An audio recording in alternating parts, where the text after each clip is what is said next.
Are you trying to decide between a 250 or 300 two-stroke? We will cover the basic differences, which might help you decide.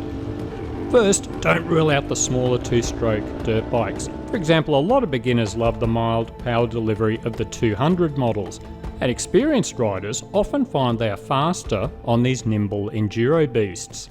And a surprising number of riders love the screaming 125 and 150 dirt bikes. See this video for more info. Okay, the 250 and 300 two-strokes. There used to be a bigger difference in engine characteristics. In the old days, the 250 models were well known for nasty power bands.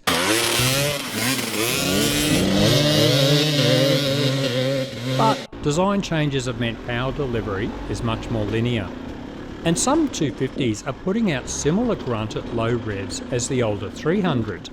The Sherco 250 SE is a good example, where an electronic power valve achieves remarkable power at low revs. The pink power band. This one can rip you a new asshole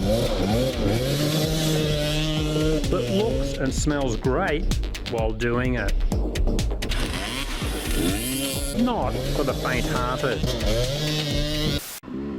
What are the main differences between 250 and 300 two-stroke enduro models? The 250 is typically a more lively engine. It revs up faster, there is less power at low revs, which actually works in the favour of many riders. A common comment is that 250 is less tiring when you race. Maximum power is about the same as the 300s. It's very tempting to always opt for the most power and therefore a 300 two-stroke. But as many experienced riders discover, it can be less is more. Some riders claim another advantage of 250s is less rotational mass. Stephen Hawking created this easy equation that explains it all. The idea is all the spinning parts in your engine tend to keep the bike upright. So a bike with a smaller engine should be easier to tip over into corners. Me? I'm not good enough to pick the difference. And some riders argue you need to rev the 250 higher, which should cancel out any difference. So who will enjoy the 250? Less experienced riders will find it less intimidating. Experienced riders who enjoy riding at higher revs usually find the 250 more exciting to ride, and the less tiring nature of the 250 can suit unfit riders or older riders.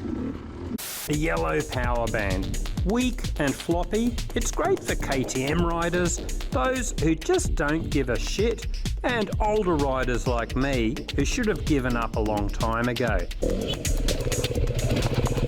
So the yellow power band means I rarely get out of first gear and achieve a speed where I can actually hurt myself. Perfect. Who will enjoy the 300? If you like hard technical terrain, then the 300 has plenty of grunt at low revs to reduce stalling and clutch slipping. That's why the 300 is almost universally the choice for hard enduro racing. But what about us everyday muppets who aren't into racing? Well, many say the 300 can suit the lazy rider. You just cruise around and use the broader range of power to change gears less often. The price difference.